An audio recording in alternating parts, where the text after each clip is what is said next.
They say family should be your greatest support system, the people who lift you up when the world tries to bring you down. But what happens when those you trust the most become the very source of your deepest pain?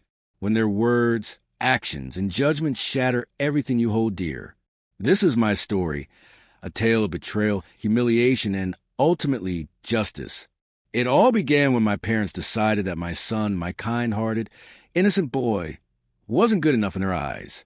They ridiculed him, belittled him, and treated him as if he was a disgrace to the family name. But they had no idea that life has a way of making people answer for their actions. And when karma came knocking, it hit them harder than they could have ever imagined. For as long as I can remember, my parents held me to impossibly high expectations. They weren't just strict. They were obsessed with appearances. Every decision I made, every choice, every accomplishment was judged not by how it impacted my happiness, but by how it reflected on them in the eyes of others. When I had my son, Liam, I vowed to break that cycle. I wanted him to grow up knowing he was loved unconditionally, not just when he met someone else's definition of perfection, but for who he truly was. However, my parents didn't see things the same way. At first, they pretended to be excited about having a grandson. They showered him with gifts when he was little and put on smiles at family gatherings. But as Liam grew older, their true feelings emerged. Liam wasn't the so-called golden child they had envisioned. He wasn't fixated on grades or following a traditional career path. He was creative, sensitive, and passionate about music more than anything else in the world. Instead of excelling in sports or mathematics as they expected, he spent hours composing melodies, writing lyrics, and dreaming of becoming a musician. To me, he was extraordinary. To them, he was a disappointment. The breaking point came at a family dinner, a night that started as a simple gathering but ended in disaster. My parents, seated at the head of the table like royalty, decided it was time to voice their disapproval of Liam's future. Enough is enough, my father scoffed, swirling his glass of wine. You need to stop indulging his nonsense. Music isn't a career, it's a hobby. He needs discipline, not dreams.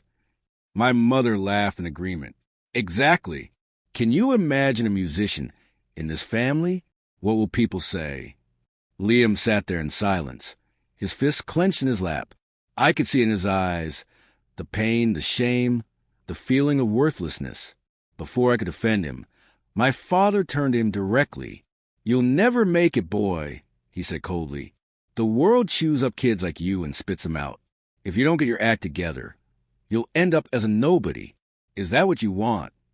The room fell silent. My son, the boy I had raised with so much love, had just been humiliated in front of the entire family. He pushed back his chair and walked away from the table. I followed him, my heart pounding. When I reached his room, he looked at me and said, "Mom, I get it now. I'll never be enough for them." That shattered me.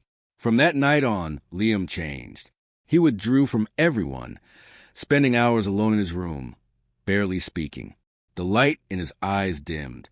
And I was furious. I confronted my parents, hoping they would realize the damage they had done. But all I received in return was cold indifference. "We're just being honest," my mother shrugged. "It's for his own good." That was the moment I made my decision. If they couldn't respect my son, they didn't deserve to be a part of his life. I cut them off completely. No visits, no calls. If they wanted to belittle him, they could do it from a distance. At first, they thought I was bluffing. They assumed I'd come crawling back. But weeks turned into months, and I stood my ground. Then karma struck. My father, who had built his reputation on being a man of wisdom and leadership, was exposed for unethical business practices. His company took a massive hit, and suddenly, the same people who once admired him turned their backs on him. My mother, who prided herself on social status, found herself completely isolated. Friends distanced themselves, and the very community she had worked so hard to impress no longer welcomed her. And the worst part? They had lost their family. They reached out, desperate to reconcile, but it was too late. Liam had moved on, stronger than ever. He took their cruelty and transformed it into fuel. He poured his pain into his music, and guess what? People listened. His songs resonated with thousands, then millions. The very dream they mocked became his reality. One day, I received a call from my mother. Her voice was quieter than I had ever heard it. "We were wrong," she admitted. "We see that now. But some wounds, though forgiven, never fully heal." I allowed them to apologize, but I made it clear Liam owed them nothing. He had risen from the pain they inflicted, and he was shining without their approval. To this day, my parents live with the weight of their mistakes. They paid the price for their arrogance, their cruelty, and their obsession with image. And Liam? He thrived. Family is supposed to be a source of love, not judgment. And when they fail in that role, sometimes the best thing you can do is walk away. If you've ever faced a situation where someone tried to tear you down, where those who should have lifted you up instead made you feel small, know this. Their words do not define you. Your worth is not determined by their expectations. And sometimes, the best revenge is simply proving them wrong.